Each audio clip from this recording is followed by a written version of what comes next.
Hi, folks. We're just getting set up here. So just a couple more minutes here. I see that people are trickling in. I'll just get my screen organized. So grab a cup of tea, something to eat if you haven't done that already, and we'll get started in a few minutes here.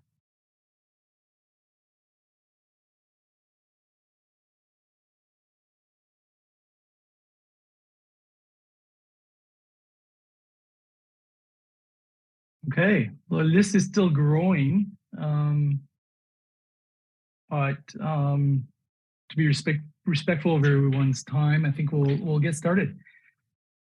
Well, thank you very much for joining us and participating in the Whitehorse Transportation Master Plan webinar number 2. You are muted, as you will have noticed by now, and your camera has been turned off. If you have any questions, please ask away and by typing them in the Q&A, and we'll try to answer as many questions as possible. If you do want to communicate with one of us, one of the team members, and we'll introduce ourselves shortly here, but if you do want to communicate with us, please reach us via the chat box. And the webinar is recorded and will be shared online at EngageWhitehorse.ca on the Transportation Master Plan page. So on the agenda for tonight, we're going to do a quick intro. Then we're going to talk about the phase 1 engagement. We're going to look at some of the key themes that we have heard during the first stages of engagement. Our prime consultant, Morrison Hirschfield, is going to walk us through some good practices from around the world. We're going to talk about the OCP, some of the goals and objectives as they relate to transportation. And then we'll talk about next step and finish things off with a Q&A. So I'll let everyone introduce themselves. Stefan, maybe you can start us off. Thanks, Simon. My name is Stefan Baer. I'm a transportation engineer here at the City of Whitehorse. And my role in this project is the main project manager on the city's behalf for the Transportation Master Plan. I'll pass it over to Taylor. Thank you, Stefan. Taylor Ashpeter. I'm the manager of engineering services at the City of Whitehorse, and I'm supporting Stefan on this project. Thank you. I'm Stanley Lee from Morrison Hirschfield. I'm a transportation and also the project manager for the TMP project on the consulting side. I'm Andres Baez. I'm a transportation engineer and planner with Morrison Hirschfield. I've been working on this project for the past few months and in many similar projects across BC, Alberta, and Central Canada and Ontario as well. And I'm supporting the team on active transportation and some innovative approaches for road safety. Yeah. Great. Thanks, Andres. I'm Simon Lapointe. I'm an urban planner and principal at 3 Picas, and I am supporting the City of Whitehorse and the prime consultant on this project through the engagement.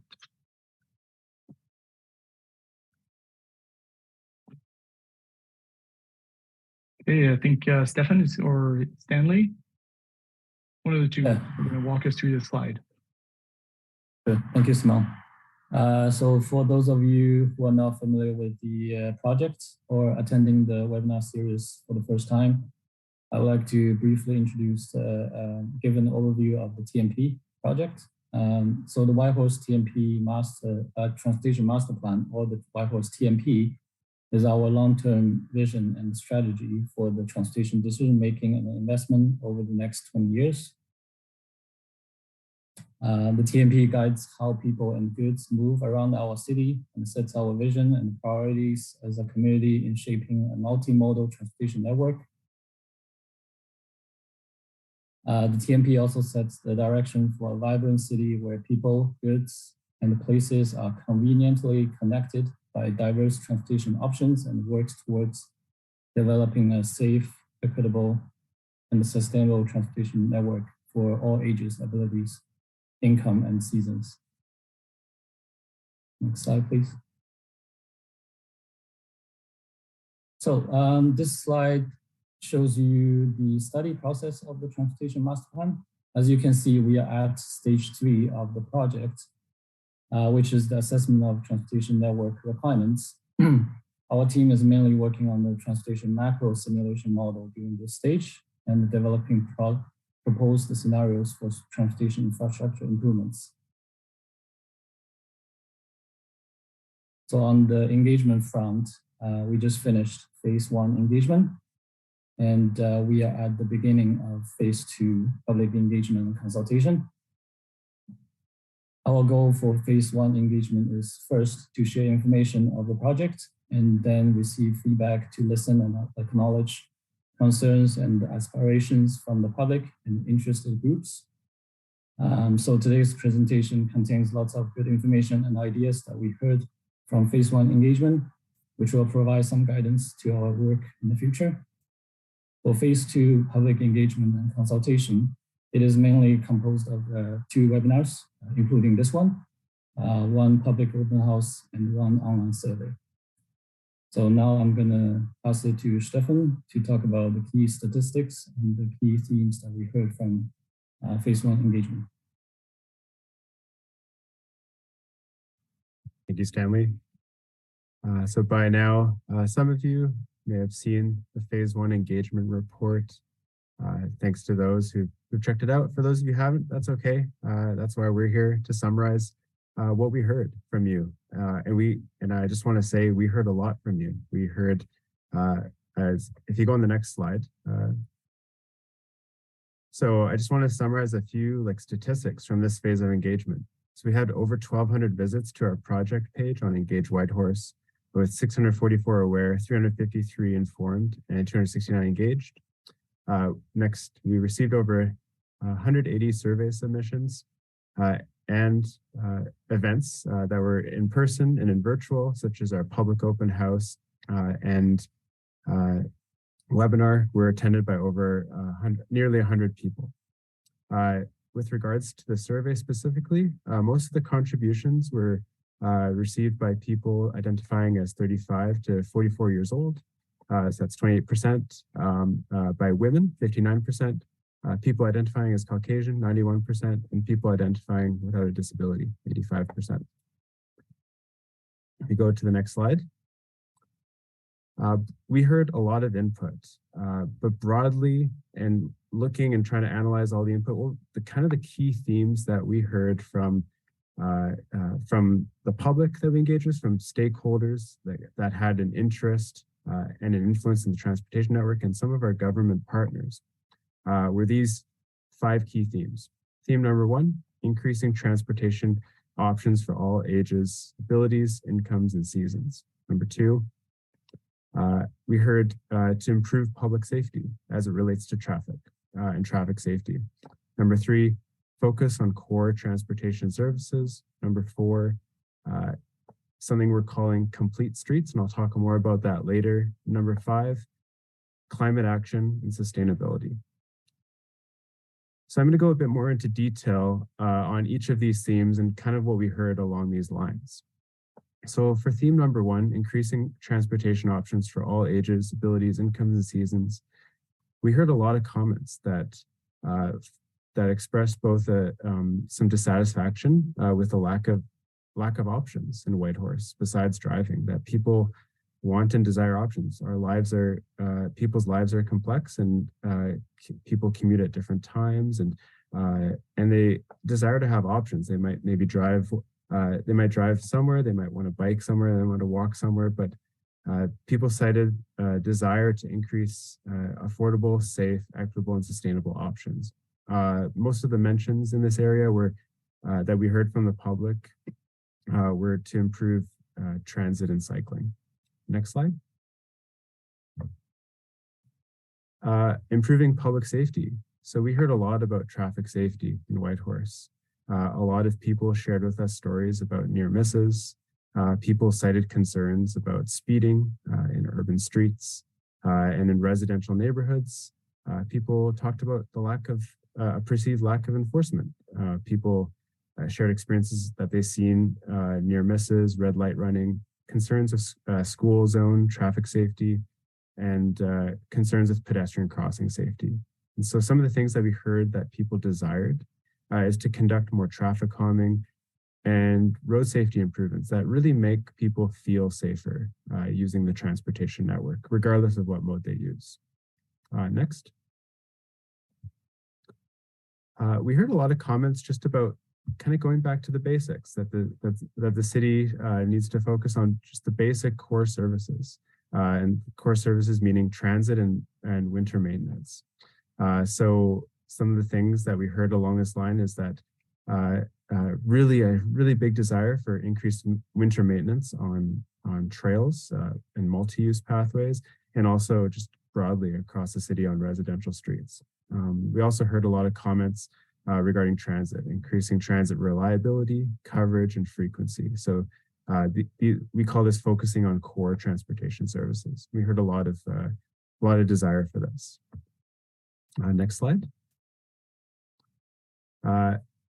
We heard a lot of comments that we're calling comments that relate to complete streets. And so we heard a lot of people say that there's they feel that the way that the city designs its infrastructure, its streets, its transportation network is can feel unsafe and inaccessible for the needs that we have today. We have people are sharing how that there's different users in Whitehorse today. There's younger children. There's a lot. There's younger children. There's older road users. There's seniors. There's different types of vehicles, different types of bikes, different types of different types of transportation modes. And so there's a lot of desire to create more inclusive, accessible, and kind of complete streets that can accommodate the varying transportation modes and interests on our streets today. And last slide. The last kind of bucket of or group of feedback that we heard was climate action and sustainability. And so we heard from the public and from stakeholders that people are concerned about climate change and also about making meaningful choices in their life, to meaningful, sustainable choices in their life. And they're also looking to the city to play a role in helping enable people make those sustainable choices, such as active transportation or taking transit. And so we heard a lot of concerns that people felt the city was falling behind on greenhouse gas emission reduction targets, and a lot of desire for increased action on climate change by encouragement and prioritization of sustainable forms of transportation. So I'm going to forward it now to Stanley, who's going to talk kind of more specifically about the ideas that we heard from people as it relates to each mode of transportation. Thanks. Thank you, Stefan.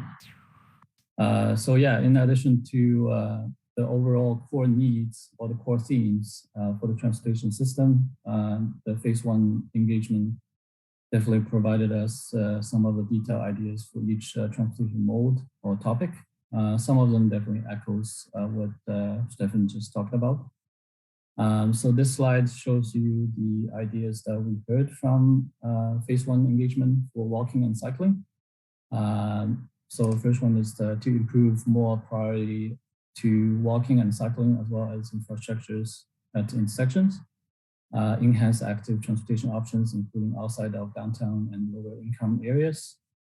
And second one is to provide more continuous, safe, straight, and uninterrupted trails. And of course, to further improve the winter maintenance. To provide more east and west connections in downtown. and implement measures to slow vehicular traffic in key locations. And last, to integrate land use and urban designs into transportation projects, especially for neighborhoods.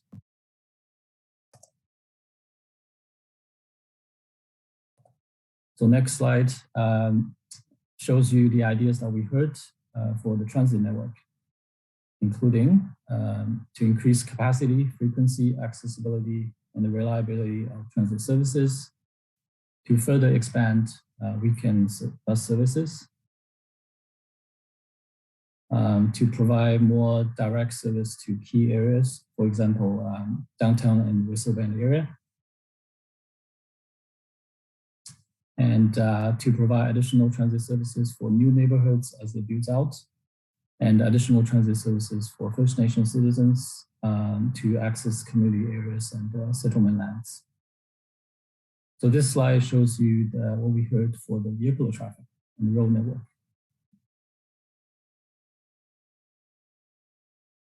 In general, roads are developed in a way that is equitable and safe for all road users, but there are still rooms to improve. The intersection improvements are helpful to address traffic safety and congestion. It is also suggested to mitigate speeding issues at key crossings.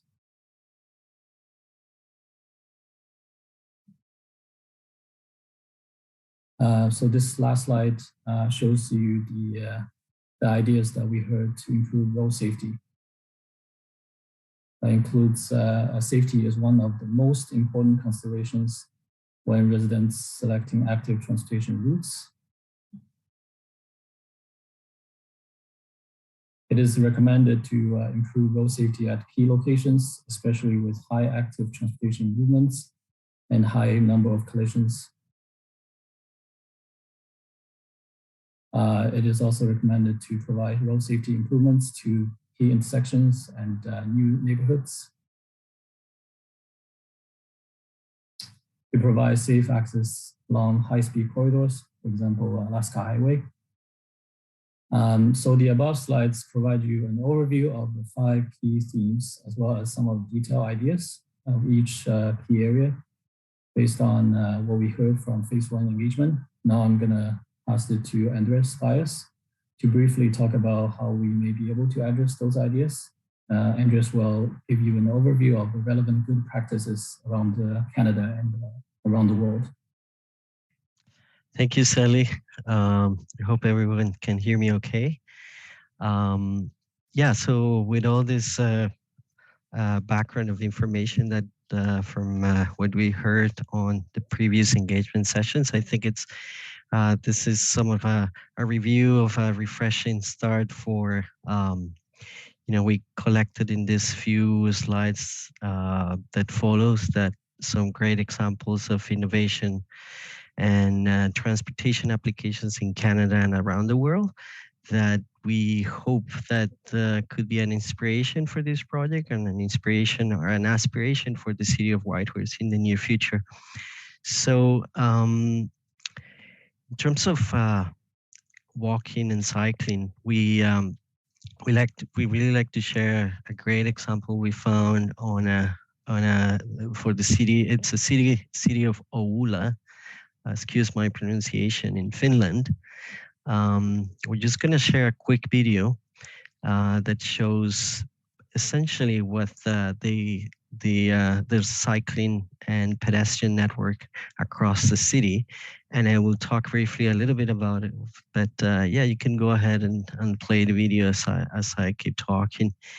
So what you have on the screen basically is over 900 kilometers network of cycling and pedestrian paths that cover the entire city and neighboring municipalities. And like I mentioned before, this is a city in Finland, and it's one of the best examples of out there, for all year winter cycling. Finland, of course, has similar winter conditions as many cities in Canada, and temperatures can go as low as minus 40 degrees. Celsius. So, it has a population of about 200,000 people, and but it has the most extensive cycling network in Finland, and it's the cross section and some of the feeling you get from the video. And some people actually call it a cycling superhighways across the entire city and neighboring municipalities. And winter cycling in extreme temperatures, it's actually quite popular, just essentially because of this great infrastructure network and accessibility network they have all year round. With as much as 20% of all trips are made by bicycle in the city. And just for comparison, Vancouver, which is one of the, has one of the highest cycling mode shares in Canada, has about 88% of trips are done by bike. And in Whitehorse right now, it's about 3%, which is it's not bad. But of course, you can see the possibilities and how much can be improved if you have the right infrastructure. So, the success in the city of Oulu is attributed basically to a well-connected network, safe, accessible all year round. So it's, and the last thing I want to mention on this on the screen is that as you can see, the network is quite extensive on the map on the bottom left corner, and then they have some really cool, innovative ways of signing, putting bike and pedestrian signs projected on the snow, so it is always visible no matter what. So some really good, I think, introduction to some of the possibilities in terms of walking and cycling in winter cities. Next slide, please.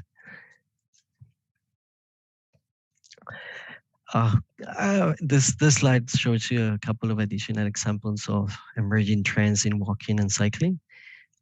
So Stefan talks about the complete street sort of principles. They are also sort of similar to an emerging concept. It's called living streets design principles, which are basically intended to prioritize people's mobility rather than focusing solely on vehicles and speeds. It's a design approach that tries to basically share limited space, competing road users' needs in a low speed environment and limited vehicle access configuration, so that pedestrians actually are encouraged to make use of the road. And the road is flexible for certain times of the day. You allow certain road users and dedicate certain spaces, so the curbsides are flexible for delivery pickups or even a transit service. But most of the time, it's a friendly environment for bicycles and pedestrians. So on the left side of the screen, you can see the bottom left corner is sort of a similar example of a living street or a complete street in Calgary, downtown Calgary, Stephen Avenue. Maybe some of you are familiar with that in downtown Calgary. And as well in the picture to the right on the bottom, it's also a great connection that they have implemented recently. Bike and pedestrian bridge across the Bow River that connects downtown and sort of the northern residential areas.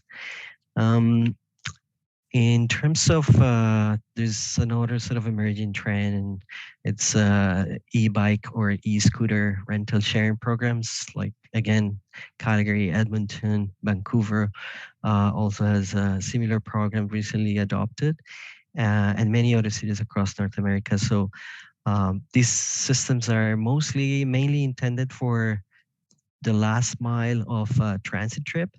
So basically allowing people to have a more convenient way to get in from, their transit stop to their last destination, being home or work.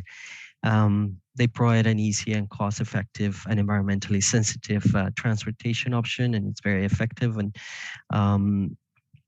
And basically, you can just book and pay through your phone to one of these services. What else I need to show you here? One, we mentioned about school street safety, and one innovation that I think it's it's widely adopted now, mostly in Europe, but it's been piloted here in Canada as well, in Ottawa, Calgary, Vancouver. It's something called School Streets. Basically, it's a car-free block besides school, that it's essentially open only to walking, biking, or rolling, skating or scooters only during pickup and drop-off hour times at school. Basically 30 to 60 minutes depending on the location. But essentially you just basically minimize traffic conflicts with vehicles and sort of spread it around an area. So basically minimizing sort of this highly conflicted area adjacent to the school. Next slide, please. In terms of public transit improvements, some of these initiatives strive for basically increased capacity and frequency, high quality service, being faster and more reliable. So basically improvements in terms of the capacity and the frequency of buses is achieved by dedicating bus lanes, exclusive bus lanes, or HOB lanes, high occupancy vehicle lanes shared with, in some cases, shared with bikes along key corridors. There's increased tendency to increase frequency and reliability, obviously, along these corridors. Once you provide a dedicated bus lane or dedicated carriageway for buses, then it is obviously easier to have reliable arrival times and departure times. Improving route directness, enhancing transit pass programs like for students, low-income people, new residents, to increase ridership again. Improve transit branding so people can identify and see what a high frequency services versus a local bus service. Providing enclosed, heated, and wheelchair accessible bus shelters, and providing bicycle bus racks with the bus, as you can see on some of the pictures there. Next slide, please. In terms of there are things that also you can do for improving the traffic network operation, and some of the best practices actually focusing on having smarter traffic control systems, optimizing existing traffic lights, signal timing plans, optimizing, modeling this traffic signal operation.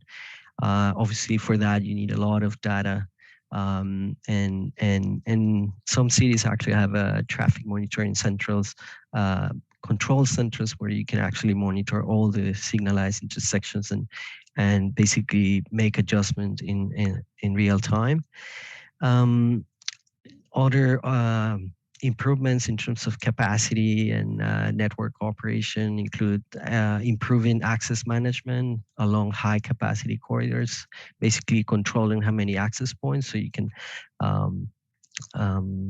improve the flow, which is the primary consideration of some of these high volume vehicle corridors like the Alaska Highway and some of the main arterials in the city. Just having a limited access will improve the flow, and focusing on capacity improvements at actual bottlenecks. Next slide, please.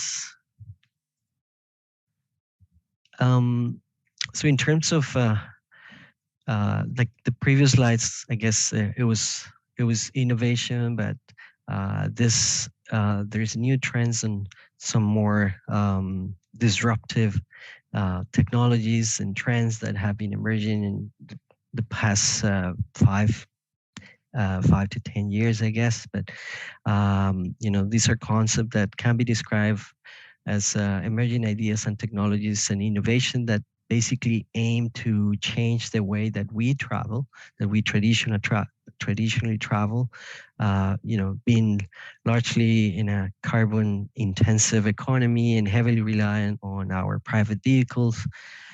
Is trying to change human behavior and basically it's been driven by sustainability goals. These are the main drivers of this ongoing shift towards electric vehicles, automation, like driverless vehicles, essentially having vehicles and more connected to the infrastructure, more connected to signals, talk to each other. And also something that it's called mobility as a service. As you can see on the screen, and this mobility as a service, it's a concept that it aims to shift away personal owned vehicles towards a more a model that actually provides mobility as a service, basically through a phone app. Users can actually plan, book, or pay for multiple trips, either a combination of modes, like being ride sharing, taking the next stage of your trip by transit, bike share, or e-scooter, and then get to your final destination, and all under a single account. That's it's relatively new, but there are already implementations in a number of cities, mostly in Europe. But as some ride-sharing services like Uber and Lyft are already in full operation in over 100 countries and thousands of cities. So these are two companies of many that are working on mobility as a service, trying to integrate, even combine, like I mentioned, ride-sharing trips with public transportation trips. And at the end of your trip, you can actually take an e-scooter and get home. So that's sort of the future of this integrated approach. But regardless of what transportation service city can offer at this point, like the key is to operate holistically and integrate all these services to ensure that the needs of all road users are being met. And for that you need to work on policies and actions like this new transportation master plan. That the city should consider all the impacts on all forms of transportation and create an environment that supports a multimodal transportation network and allow the public to combine different travel modes that meet their daily travel needs. And last slide, please, on my section. And last, I guess, but not least, is emerging trends in road safety. And as Stefan mentioned, we hear loud and clear that road safety is a consideration and a concern for the citizens of Whitehorse. So one thing that we are working with the city is on developing a Vision Zero program as part of this TMP. And Vision Zero it's sort of a leading strategy around the world that it's been implemented. Vision Zero is a strategy basically to eliminate all traffic fatalities and severe injuries by taking a systemic approach to road safety. So what I mean by that is that roads deaths and injuries are unacceptable, and basically they are preventable. So in a safe system approach, everyone involved in the transportation system, from engineers, planners, lawmakers, the police, they all share responsibility with road users by designing a road system that does not allow human error to become a serious injury or a fatal outcome. So this Vision Zero and safe system approach was first implemented in Sweden back in the 1990s, but Vision Zero has proved successfully across Europe, and it's now gaining lots of momentum across major cities in North America and Canada. I think I cover most of it. I don't want to take much time here, so I pass it on to the next speaker.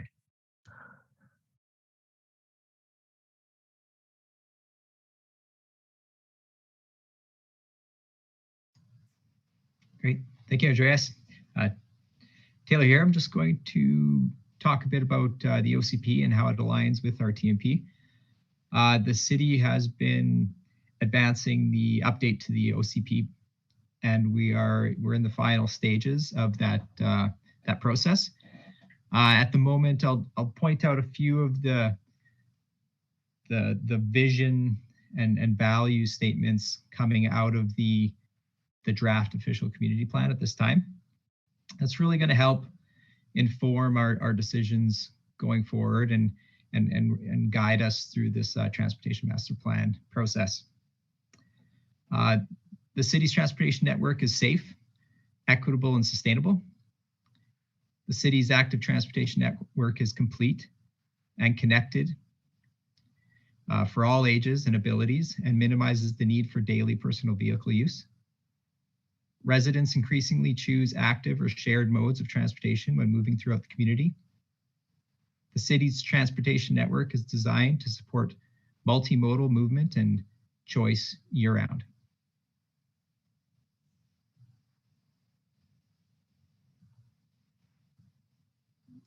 Just a continuation of these bullets from the OCP is the transportation and mobility decisions support the city's climate action goals. The city's transportation network supports the built environment and surrounding land uses. Traffic fatalities and serious injuries are eliminated. Congestion at peak times is reduced using transportation demand management strategies.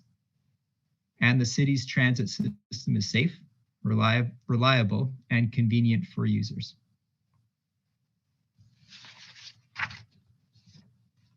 Awesome. Thanks, Taylor. And thanks, everyone. That was a really good, very brief summary of what we've heard during the phase one, first phase of this very important project. A little bit of a tour from around the world, and some highlights of what what the city has been hearing on the OCP throughout the drafting and of that plan. So on the next steps, the draft OCP is going to public hearing, second public hearing on November 28. So please get involved if you haven't. There will be a second phase of engagement on the Transportation Master Plan starting in the spring of 2023. And so stay tuned for future engagement activities and opportunities through the Whitehorse TMP Engagement Hub at EngageWhitehorse.ca and all of the other City of Whitehorse social media channels. And that's pretty much it for us. I would like to open the floor. So if you have a question, please go ahead and type it in the Q&A box, and we'll do our best to answer it. Don't be shy, and we're here for that.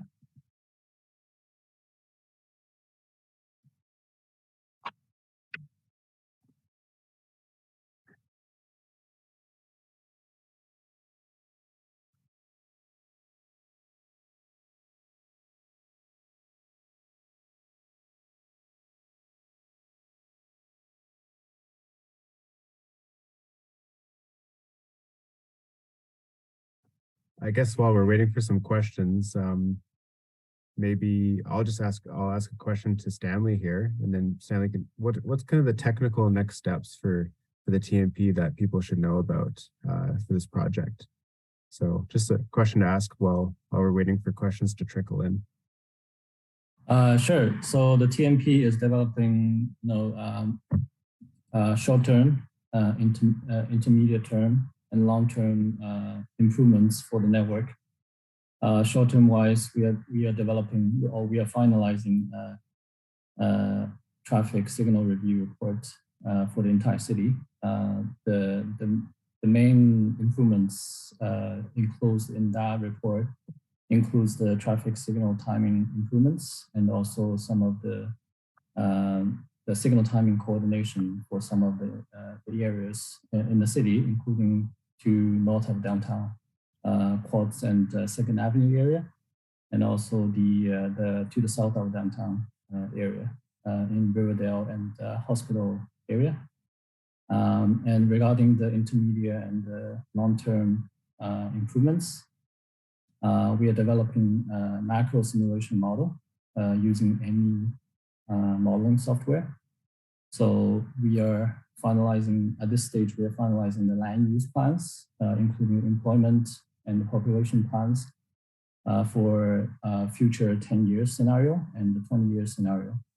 And using those land use plans, we are assigning the trips to the network and observe and investigate what the road improvements are needed in the city.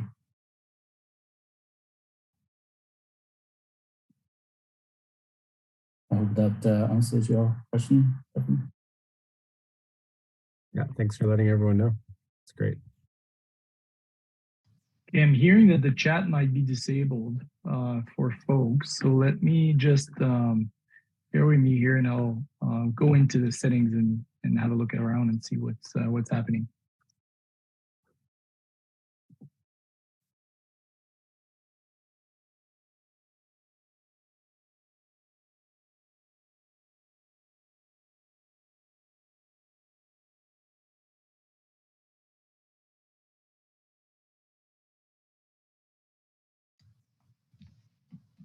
Stefan, do we want to chat for 2 minutes about maybe what some of the goals and objectives are going to be for the phase 2 engagement?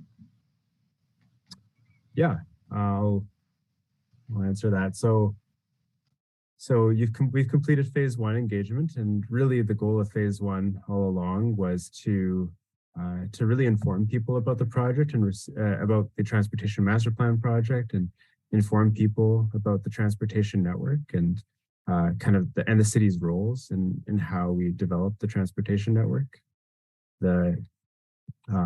For phase 2 is going to look quite a bit different. So between now and phase 2, we're gonna there's a lot of technical steps that need to be done. As Stanley alluded, there's a lot of modeling. We're going to be remodeling the whole city in terms of how people move around. We're also going to we're looking at road safety and where are we seeing the highest levels of risk. And then we're going to be coming up at phase 2. We'll have a bit more of an idea where we're going. What are the key action items and key policies to get to our transportation goals? So by phase 2 engagement, we'll have the draft transportation master plan finished by that time, and the public can comment on it and let us know what you think. Does it align with the values and goals that matter to you, and how you want to see the city change, the way it moves around? So that should give you a bit of perspective of what you can expect for phase 2 engagement. I do see some questions trickling in on the question and answer tool, so not the chat. I'll pass it back to you, Simon. There's some questions. No, if you want to go ahead, we do have a couple of questions. Would you like to take the first one? I feel like that's a city question. So the first question is, I'll just read it out so we're clear on the question. Is a snow and ice removal policy where winter maintenance is winter maintenance is defined. It's an icy disaster out there right now, and concerned that new maintenance designations are requiring paths to be scraped and gridded. Your few winter images in the presentation did not show dirty winter paths, but instead a complete compact snow base. If the practices this winter are an indication, entire trail users will be prevented from using. Please let your operators know the grit should be applied. Ann Midler, thank you for the comment. We'll pass on that for sure. Thank you very much.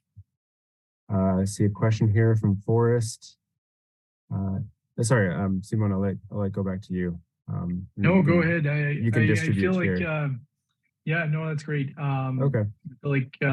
Yeah, Forrest is asking, what do you see at Yukon government role in achieving the city's ambitious transportation goals as identified in the OCP? So do you have a thought on that? That's a great question. The first thing that I think Taylor will have to chime in here, but the first thing I see is money, is support in the financial side, like achieving these goals. It's going to come at a cost, and so I do see some supporting roles in terms of how to finance the city's vision and goals. Taylor, do you have any thoughts there on that Forrest question? Yeah, it's a good point. You know, the highway going north-south through the city definitely forms part of the transportation network. It's definitely a Yukon government's jurisdiction, but it needs to integrate well into our network, and it definitely forms part of our analysis or scope under this master plan is looking at the highway and acknowledging that any future improvements would be a partnership with Yukon government, but absolutely critical for it to integrate into the overall network for us to meet our goals. Thank you. Awesome, thanks, Taylor. We've got a question from Richard about concrete improvements that we can look forward to seeing, and how soon. Stefan, are you able to take that on? Yeah, I can take Richard's question there. Thanks for the question, Richard. Thanks for the comment as well. Concrete improvements.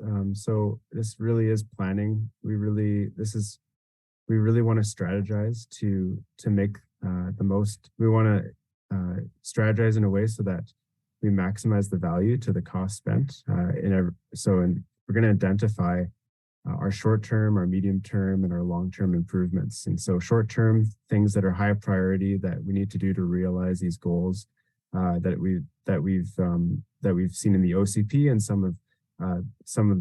address some of the key themes that we've heard from the public. So concrete improvements. I think at this point it's a bit too early to say. It'd be a bit speculative, but there's a lot of ideas circulating. Yeah, more to come on that. Awesome. If I may add to that, you'll be able to see more schedules of the medium and long-term improvements in the next phase 2 engagement activities. So please do attend our public open house and online survey in spring 2023. Right. Yeah, good point.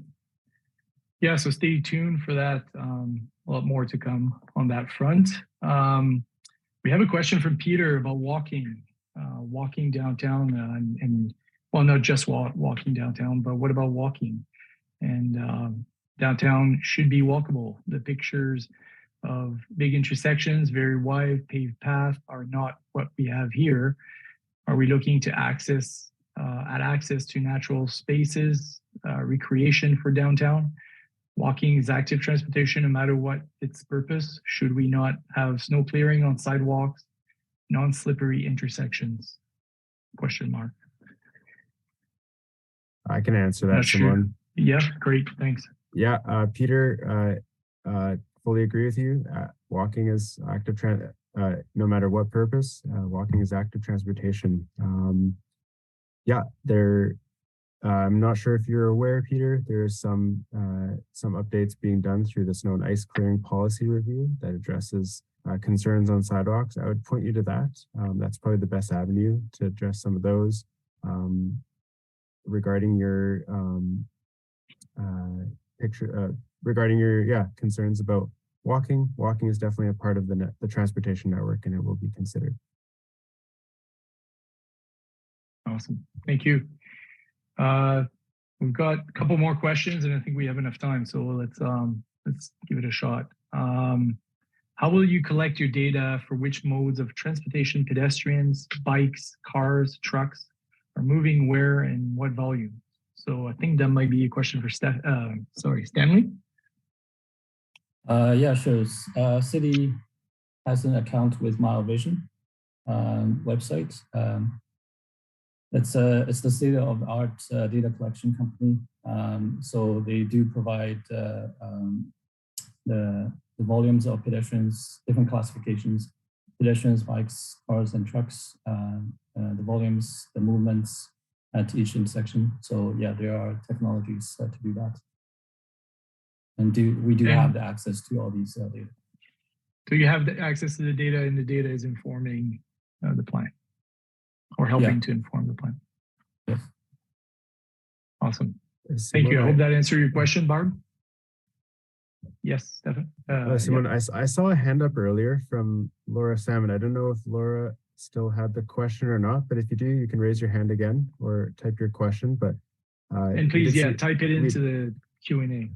Yeah, we did see your hand up, and we want to make sure nobody has questions unanswered here. Okay, so let's move on to the next one in the interim. It's from an anonymous attendee. The multi-use path in Hulu look a lot wider than what we have here. Do you know how our standards compare, and what is the possibility to widen them? Do they have an unpaved right of way? I'm not sure, Stefan. Is that something you can help us with?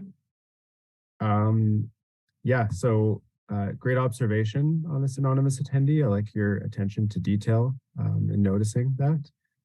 So yeah, there are some difference in standards, and I think as part there is a possibility. How do our standards compare, and the possibility to widen our standards?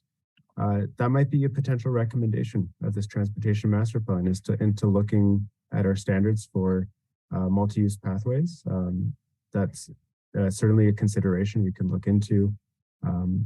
One thing to consider is also the context of the multi-use pathway. If we're looking at the videos, if we're looking at the video that we just saw, some of the videos were more in like kind of recreational / rural, or not directly next to the road. Some were next to the road, and so depending on the context, whether a pathway is located right next to the road or kind of separate, like going through like along a river or somewhere else, you have different available space, and your constraints are different. So when you're working next to a road, you have a lot more constraints in terms of the available right of way.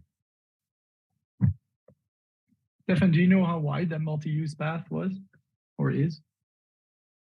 I don't know offhand. I haven't reviewed the OLU standards personally yet, but I'm pretty curious now after this question. Yeah.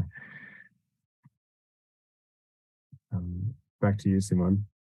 Great, thanks a lot. So the raised hand was an accident, I'm being told. So no worries there. Actually, there is a question from Laura. When you say equitable in the goals, equity for whom? What would specific equity indicator be or look like? Stefan or Taylor?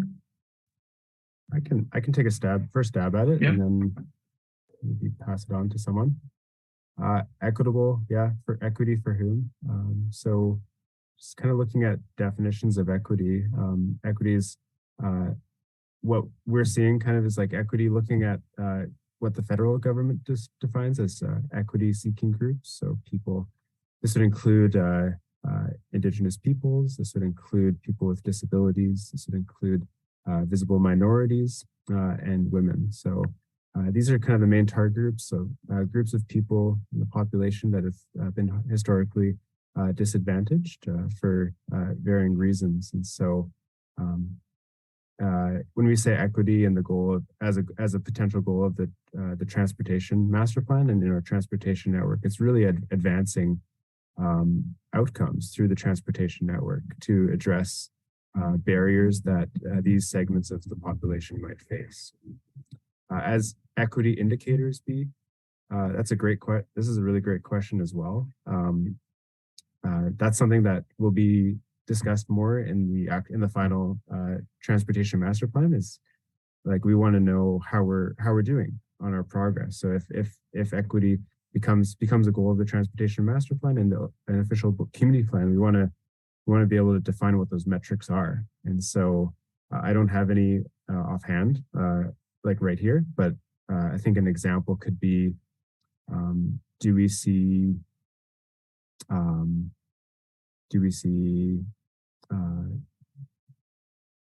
more seniors walking, or do we see more people with disabilities walking or moving around the city? There's many different indicators. It looks like Andres might have some ideas here. Yeah, I think I can share a little bit. I guess when we part of the exercise will be to prioritize, as Stefan mentioned, prioritize high risk safety locations, for instance, for pedestrian crossings. And when you actually try to rank and evaluate some of these locations, you can incorporate equity indicators, as Stefan mentioned. In the downtown, we can specifically look at the proximity of a certain crossing to shelters or senior health services in the downtown area, which there are quite a few. So just to see what's the proximity and the prioritization of this vulnerable road users using those crossings. Also, another indicator that we use is like income levels. For data from census, from the latest census data available, we look at income inequalities, we look at minorities, as Stefan mentioned, and try to give additional value to these indicators in an overall ranking system that will prioritize certain locations that meet, a specific criteria. Oh, I got somebody. Actually, the light went off here. But there are a number of, there's equity in transportation documentation that we can share with anybody that look at what it's been known now as transportation inequalities or transportation poverty. Also accessibility to transportation services, it's another indicator. But yeah, there's many resources out there for the type of equity indicators that you can use to prioritize interventions.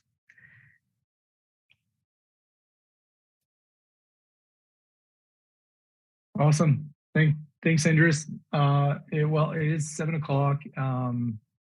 So I think we're gonna call it a day. I would like to thank everyone for participating and joining us and spending an hour with us. And please participate again and stay tuned for the next round of engagement activities, which will be posted on the EngageWhitehorse.ca. So on that note, have a good evening, and we'll be in touch soon. Thank you.